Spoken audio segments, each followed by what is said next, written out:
So without any further ado, I invite my Dvash to speak about audience perceptions and audience needs in the post-digital age.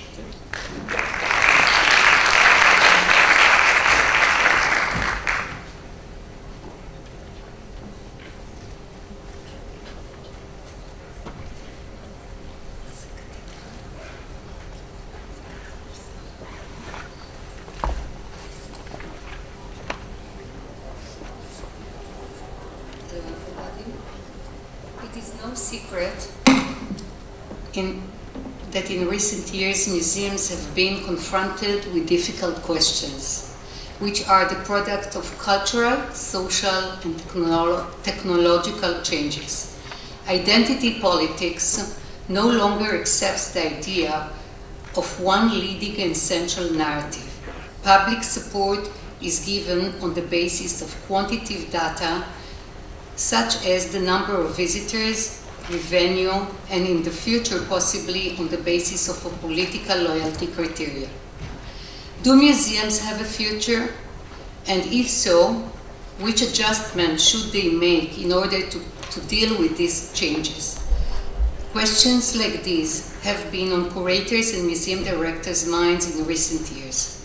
One way to answer these questions is to adapt the visitor's point of view. Examine what visitors want and treat them as customers. Just like in the supermarket, address culture just like any other consumer product. Adopting this perspective, the museum does not impose a visiting experience on the visitor, one which it believes is most suitable, but recognizes that visitors, just as customers, have needs, desires, and expectations that the museum must understand and recognize. So what do visitors want? There is no doubt that the digital revolution now demands that museums rethink what a museum is.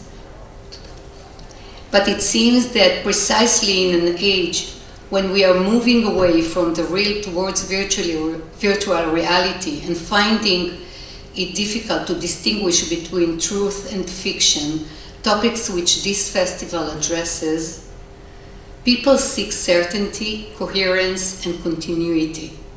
The effects of the digital revolution are not only exposure to unlimited possibilities, but also a constant sense of panic and grasping of everything that is seemingly real, tangible, and certain.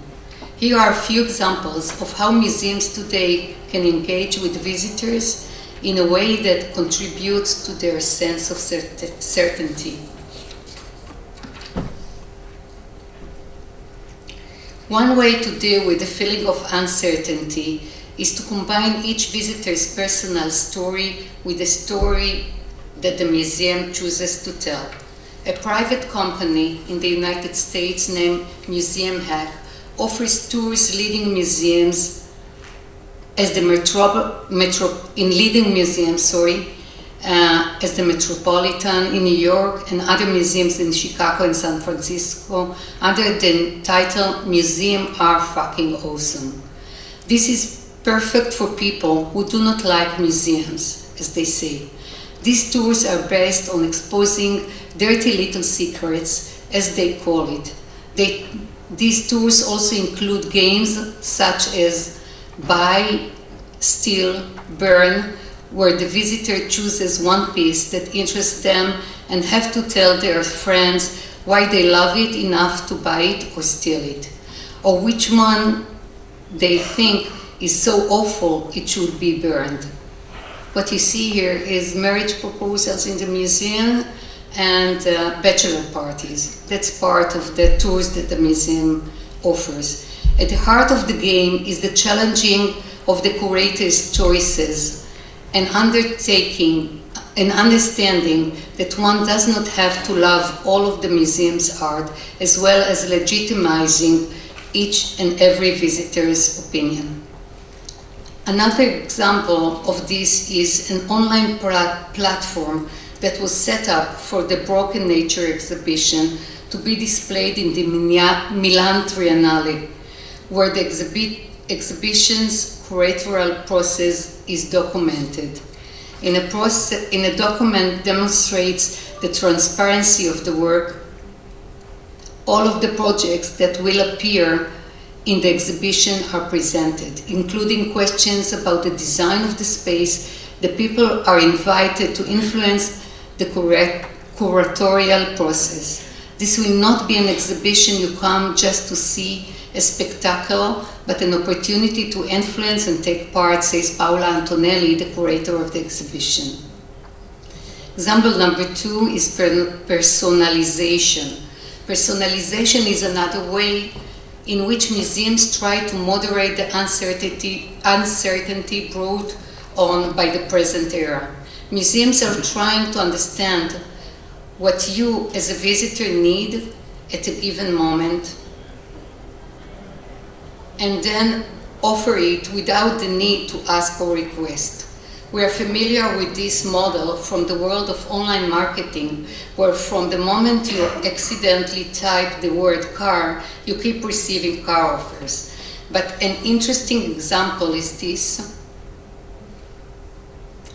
At the Brooklyn Museum, every visitor can download an application that allows for speaking in real time with a museum expert who will answer possible questions. Experts in various fields such as archaeology, anthropology, art researchers, and educators are available on the other side. Thus, generic tours undergo a kind of personalization, and every visitor is provided with a private guide that creates a completely personal experience at the museum. A new study published in Scientific Reports shows that when visual information is confusing, the sense of touch gives us a grasp of reality. It is considered the safest sense of all senses and the least misleading. It is a sense that not only provides information like sight or hearing do, but also provides a feeling of certainty and better connection to reality. As we have seen, it seems that precisely in an era of parallel and imagery realities, the need for certainty increases, and the sense of touch is what allows it. It may also shed light on one of the reasons visitors have such need to touch the exhibits. Every day we are confronted with visitors who do not understand why they cannot touch the artwork. And in the case of design museum like ours, this is all the more complex because some of the items displayed are intended for use. The pictures you see here is from the Zeitmeister and Walsh exhibition we had recently. Indeed, almost every exhibition today incorporates interactive exhibits, not necessarily in the digital sense, but exhibits that turn the visitors into active participants and prompt them to move, touch, jump, eat, chew, smile. As shown in the 3D happiness meter and in smile-inducing performance like this one on the double meaning level Step Up to It, which was recently performed at the exhibition Zeitmeister and Walsh retrospective.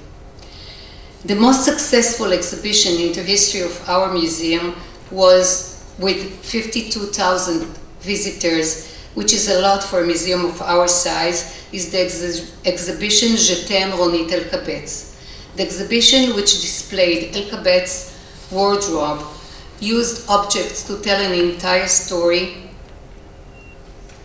It consisted of cinematic scenes in which each object had a role in creating a whole experience. The reference to the exhibition is a structured and coherent story, one that has a beginning, middle, and an end, with life elements that are familiar to everyone, love, success, difficulty, immigration, and even death, encapsulated in a flashy brand, allowed visitors to identify and to see themselves within it.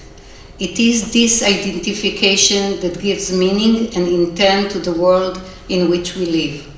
When I think about it, what comes to mind are the stories we tell our children and grandchildren. Tell me a story, ask a child who needs comfort, and what are they really asking for? They're asking me to They're asking me to hold their hand and to lead them through an unknown world, a world that they will manage to hear and understand better through these stories. A world in which they could be heroes through identification with the heroes, a world they can control. In this context, I would like to conclude with one of the more interesting phenomena, the museum selfie, which is expressed in this way. Studies show that an average visitor spends less than 30 seconds in front of a work of art at a museum.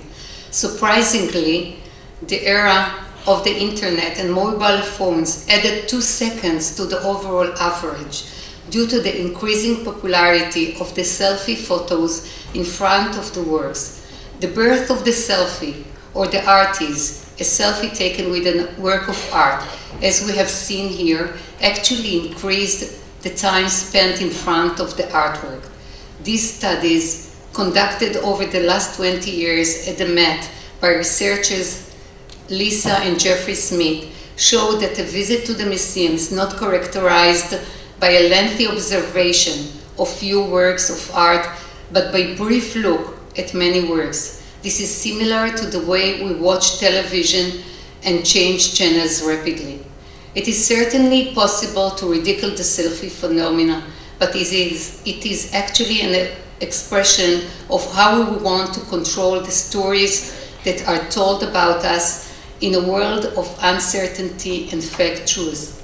When taking a selfie, we are the protagonist of the story. We control the perspective from which it will be told.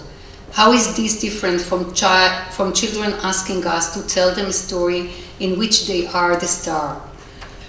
While we are used to perceive museums as sites that undermine conventions and structured information, we might consider museums today also as assertive platforms which constitute counter-cultural changes in an age of growing uncertainty. Thank you.